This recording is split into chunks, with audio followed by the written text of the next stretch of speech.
तो hello guys, I am doctor Omkar Sinha और आज मैं आप लोगों के साथ अपनी नीट की जर्नी शेयर करने वाला हूँ। तो जो भी लोग हैं जिनको 300 मार्क्स आ रहे हैं, 400 मार्क्स आ रहे हैं अपने मॉक टेस्ट में अभी फिलहाल, या फिर जो ऐसे लोग हैं जिन्होंने अपनी 11th वेस्ट कर दी है, तो वो लोग उससे काफी रिलेट कर पाएंगे क्योंकि मेरे साथ भी ये चीज हुई थी।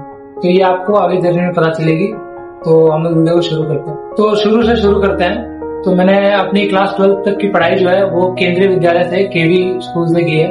वो मैं पनवेल में रहता हूँ, पनवेल नवी मुंबई, वहीं के केवी ओएनजीसी पनवेल है, वहां से मैंने पढ़ाई की है।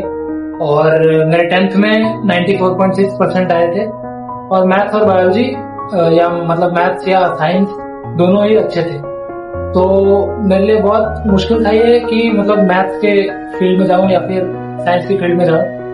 लेकिन मैं जहाँ भी जाता था, कोई मुझसे पूछता था तो मैं उससे ये बोलता था कि डॉक्टर बनना है।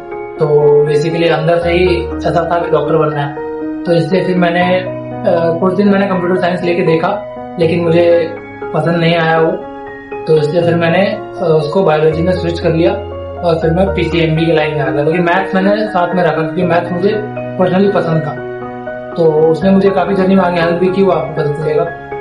और फिर जब 10th में मार्क्स आया उसके बाद मैंने पीसीएमबी ली, उसके बाद 11th शुरू किया। तो मैंने भी बहुत सारे मोटिवेशन वीडियो और ये सब देख रखे थे जिसमें था कि सेल्फ स्टडी से नीट हो सकता है, कोई बड़ी बात नहीं है।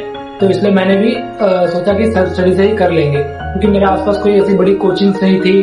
जो बड़े बड़े नाम होते हैं, एलएन, आकाश, ये सब नाम होते हैं, वैसी बड़ी बड़ी कोचिंग नहीं। तो मैं पहले अपने स्कूल का शेड्यूल बता देता हूँ। सुबह 8 बजे से स्कूल होती थी और 2 बजे तक स्कूल रहता था।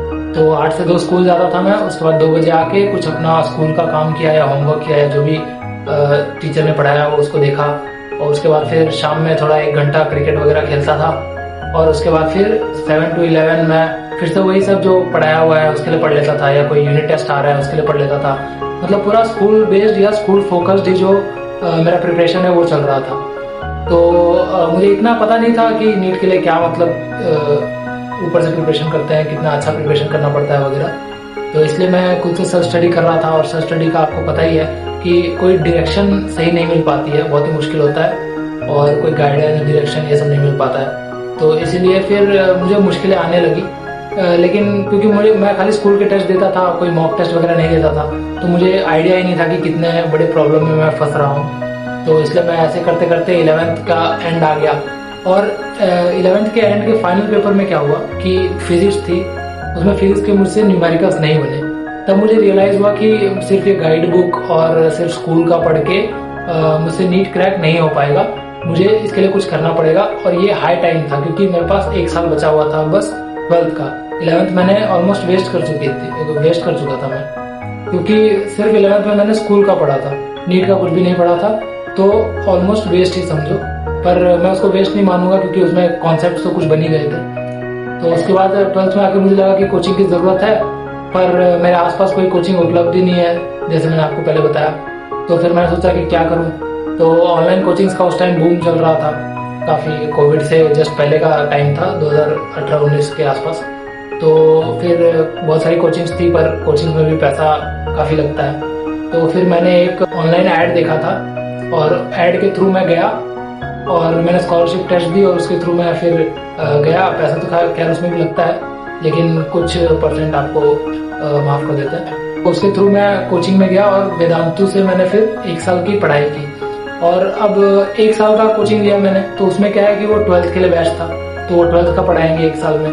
तो उन्होंने 12th का पढ़ाना शुरू किया और जैसे जैसे वो पढ़ाते थे साथ साथ में मैं नोट्स बनाते रहता था। तो उस टाइम फिर मेरा शेड्यूल हो गया था कि 8 to 2 मेरा स्कूल रहता था। उसके बाद मैं आता था, थोड़ा रिफ्रेश होता था, उसके बाद फिर शाम को थोड़ा बहुत खेलता था। और फिर 7 to 11 मेरा शाम में क्लास होता था, रात में। और 11 को जब क्लास खत्म होता था उसके बाद जो भी उस क्लास के मैंने नोट्स बनाए या करे हैं उसको फटाफट से 1 घंटे में 1.5 घंटे में रिवाइज करता था और फिर थोड़ा बहुत यूट्यूब वगैरह देख के सो जाता था। ये मेरा डेली शेड्यूल रहता था उस टाइम पे। लेकिन फिर क्या हुआ कि धीरे धीरे दिसंबर का महीना आया, तो उस टाइम तो मैं मॉक टेस्ट वगैरह दिए। तो उस टाइम क्या हुआ कि सबसे पहला मॉक टेस्ट मैंने जो दिया, जो मेजर वाला, उसमें मेरे 300 मार्क्स आए।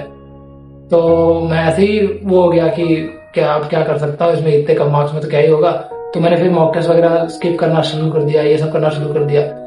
तो फिर दिसंबर धीरे धीरे आया, दिसंबर में सिलेबस खत्म हो गया क्लास 12 का, उसके बाद क्लास 11 का पढ़ाना शुरू किया उन्होंने, तो रिवीजन टाइप ही।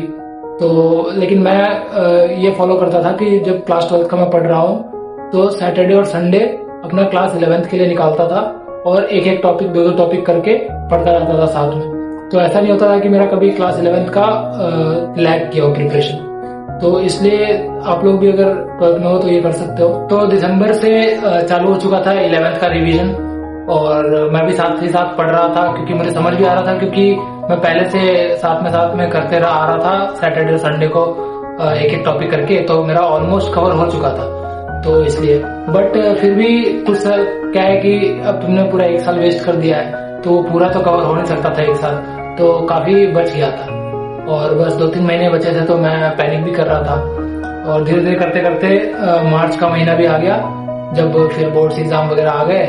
और लेकिन उस टाइम क्या हुआ कि कोविड आ गया, तो कोविड आ गया, फिर एग्जाम शिफ्ट हो गए आगे, और उसके बाद फिर हमें और 5 to 6 months मिल गए उसके बाद। तो फिर उसमें फिर से जो है वेदांतु ने अलग से 11th 12th ये सबका रिवीजन कराया, तो उससे और भी पक्का होता गया, अच्छा होता गया।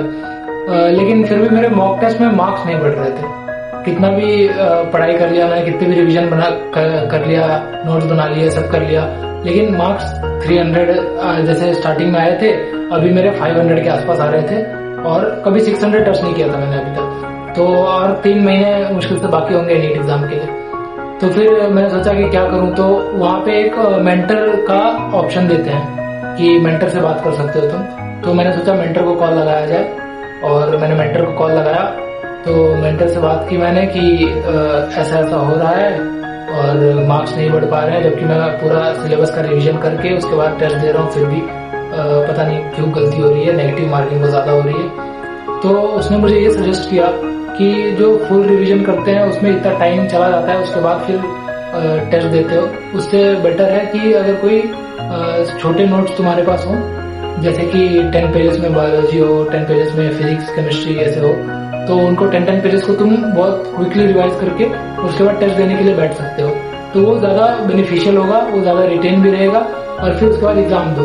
और दूसरी चीज ये बताई थी कि एग्जाम देने के बाद तुम उसको एनालाइज कर रहे हो, तो मैंने बोला कि हाँ एनालाइज तो कर रहा हूँ। उसने पूछा कैसे, तो मेरा जवाब था कि मैं आंसर्स देख रहा हूँ और उसके बाद फिर जो गलत हो रहे हैं उनको देख रहा हूँ, उसके बाद फिर अगला टेस्ट देने के लिए चला जा रहा हूँ।